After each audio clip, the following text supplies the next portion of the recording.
শয়তানের শিকার নামটা শুনে আঁতকে উঠলেন। শয়তান ধরতে যে অভিযান তার নাম দিয়েছে ডেভিল হান্ট। হঠাৎ কেন রাষ্ট্রকে অপারেশন ডেভিল হান্ট করতে হচ্ছে? শেখ হাসিনার পালিয়ে যাবার পর 6 মাস হয়ে গেল। দেশ তো ধীরে ধীরে স্থিতিশীল হওয়ার কথা, হলো না কেন?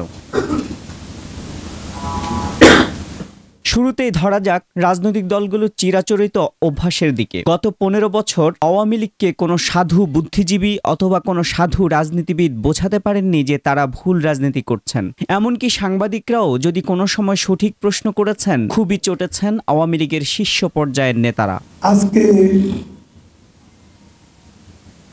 একই পরিস্থিতি বিএনপিতেও। যে কোনো বিষয়ে হুট করে বলে বসেন, তারপর তা নিয়ে দলটিকে সিদ্ধান্ত থেকে পিছু হটতে হয়। 5 আগস্ট শেখ হাসিনা পালিয়ে যাবার পর 7 আগস্ট সমাবেশ ডেকে 3 মাসের মধ্যে নির্বাচন দিতে দাবি তোলে বিএনপি। এ নিয়ে রাজনীতির মাঠে কোণঠাসাও হয় দলটি। সমালোচনা হয় নেতাকর্মীদের লাগামহীন চাঁদাবাজি ও দখলদারিত্বের। সে নিয়েও ভুগতে হচ্ছে বিএনপিকে।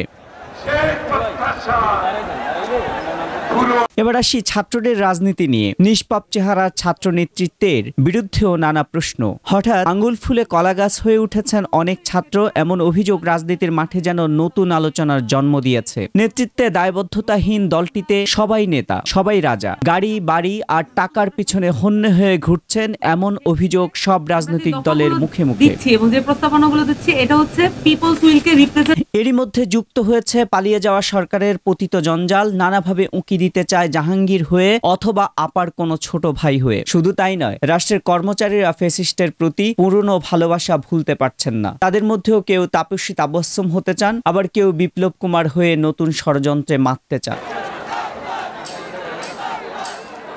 আওয়ামী লীগের নানামুখী ষড়যন্ত্র, প্রশাসনের নানামুখী অসহযোগিতা, রাজনৈতিক দলগুলোর ব্যক্তিগত স্বার্থ চরিতার্থ যেন দেশকে নতুন সমস্যার দিকে ঠেলে দিচ্ছে। 6 মাস পরে হলেও অপারেশন ডেভিল হান্ট সত্যিকার অর্থে ডেভিল মুক্ত করার উপযুক্ত সিদ্ধান্ত বলে মনে করছেন দেশের নাগরিক সমাজ।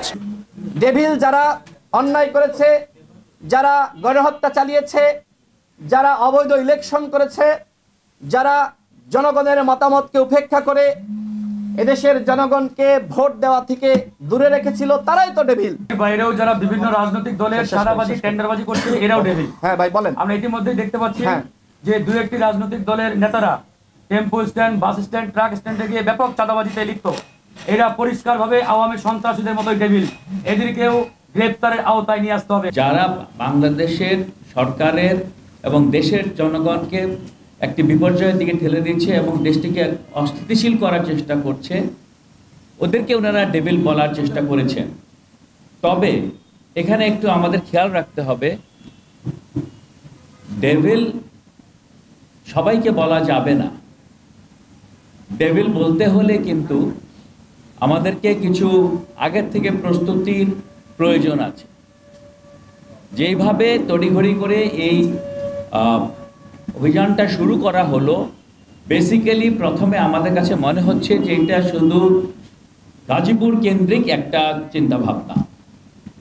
ডেভিল যদি আসলেও হান্ট করতে হয় তাহলে শুধু গাজীপুরে হান্ট করলে হবে না, আমাদেরকে সমন্বিতভাবে একটা কমান্ড সেন্টার যেটা করার প্রয়াস করেছেন ওটা করে এবং সুদূর প্রসারী একটা চিন্তাভাবনা প্ল্যানিং করে তারপর এটাকে এক্সিকিউট করলে সবচেয়ে ভালো হবে। এবং ডেভিলের যে আসলে হান্ট করা দরকার, কারণ ডেভিল শুধু আপনি যেভাবে হোক সেভাবে কিন্তু হান্ট করতে পারবেন না, because devils are very smart, they change their faces. তারা তাদের অবয়ব চেঞ্জ করতে পারে, তারা তাদের আকার পরিবর্তন করতে পারে। কাজেই ওইভাবে আমাদেরকে চিন্তা ভাবনা করে এদেরকে নিশ্চিন্ন করতে হবে। ডেভিল হান্টের জালে ধরা পড়বে নতুন ষড়যন্ত্রকারীরা। হতে পারে তারা আওয়ামী লীগের সদস্য, হতে পারে অন্তর্বর্তী সরকারকে অকার্যকর করতে ব্যস্ত এমন ব্যক্তিরাও। পলাতক আওয়ামী নেত্রী শেখ হাসিনার নতুন তৎপরতাকে মাথায় রেখেই বিশেষ করে নড়েচড়ে বসেছে যৌথ বাহিনী। দেশের ভেতরে বাহিরে যারাই গাজীপুরের জাহাঙ্গীরের মতো বলবে আমরা যেহেতু দিনে রাজধানীতে থাকতে পারবো না, আমরাও রাজধানীতে কাউকে রাতে শান্তিতে ঘুমোতে দিব না, এরকম নতুন সব ধরনের হুমকিকে মাথায় রেখেই ডেভিল হান্ট চলবে।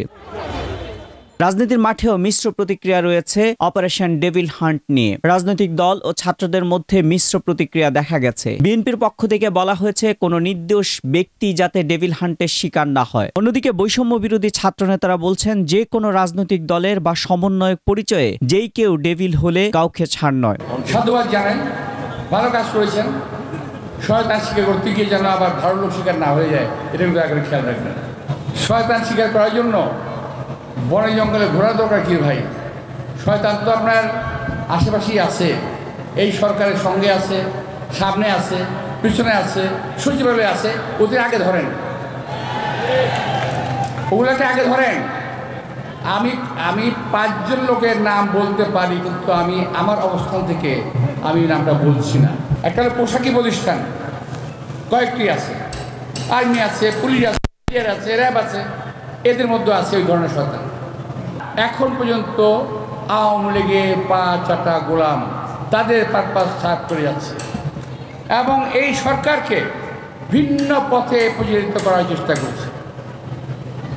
আমরা ভয় পাই, এই কারণে আপনাদেরকে সাবধান করলাম। কোনো ভদ্রলোক আওয়ামী লীগ করে না, কোনো সভ্য লোক আওয়ামী লীগ করে না, কোনো ভালো লোক আওয়ামী লীগ করে না, সমস্ত শয়তান লোকেরা আওয়ামী লীগ করে। সুতরাং এই শয়তান লোকগুলো শুধুমাত্র পাবলিকের মাঝে অবস্থান করার কথা ভাববেন না। সকল প্রতিষ্ঠানের মধ্যে এই ধরনের শয়তান লুকিয়ে আছে, দয়া করে তাদের দিকে নজর দেবেন। যদি কোনো ভদ্রলোক আওয়ামী লীগ করে, সে কিন্তু একসময় আওয়ামী লীগ থেকে বেরিয়ে যায়। ডেভিল শুধুমাত্র ছাত্রলীগ, যুবলীগ, আওয়ামী লীগের ব্যানারে ছিল না, এখনো নেই। ওই কার্যক্রম যদি বর্তমানে রাজনীতি করছে এমন কোনো রাজনৈতিক দলের কোনো কর্মী করে, তাকেও ডেভিল হিসেবে গণ্য করে গ্রেফতার করতে হবে। সেই কার্যক্রম যদি সমন্বয়কের নাম ব্যবহার করে কেউ করে, তাকেও গ্রেফতার করতে হবে। বাংলাদেশ থেকে এই স্বাধীনতা পরবর্তী সময়ে সকল ডেভিলের বিরুদ্ধে যথাযথ আইনানুগ ব্যবস্থা গ্রহণ করতে হবে, যেন রক্ত আর জীবনের বিনিময়ে অর্জিত এই নতুন স্বাধীনতা, এই নতুন জুলাই স্পিরিট কখনো বৃথা না যায়। ডেভিল হান্ট দেশের জন্য যে প্রাসঙ্গিক সে বিষয়ে কারো কোনো আপত্তি নেই। এমআর আমিন, হালচাল, ঢাকা।